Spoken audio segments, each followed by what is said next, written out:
السلام علیکم۔ کراچی میں راہ چلتی خاتون کو ہراساں کرنے کا ایک اور واقعہ۔ جنسی درندے نے ماہ رمضان المبارک کا تقدس بھی پامال کر دیا۔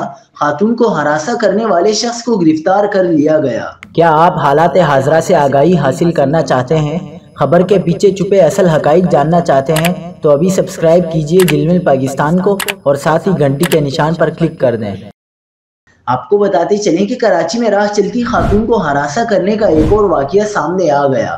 کراچی کے علاقے پرانا گولیمار میں ایک شخص نے باپردہ راہ چلتی خاتون کو جنسی طور پر ہراساں کیا۔ خاتون کے مزاحمت پر ملزم فرار ہو گیا۔ واقعے کی سی سی ٹی وی فوٹیج میں دیکھا جا سکتا ہے کہ نقاب پوش خاتون سنسان گلی سے گزر رہی ہے کہ اچانک عقب سے ایک شخص بھاگتا ہوا آیا اور راہ چلتی خاتون سے بدتمیزی کی۔ ملزم نے خاتون کو پیچھے سے آ کر دبوچ لیا۔ خاتون سے بدتمیزی کرنے کے بعد ملزم تیزی سے فرار ہو گیا۔ ترجمان ایس ایس پی کیماڑی کے مطابق پولیس نے خاتون سے بدتمیزی کرنے والے ملزم کو سی سی ٹی وی فوٹیج کی مدد سے گرفتار کر لیا۔ گرفتار ملزم کی شناخت رضا کے نام سے کی گئی۔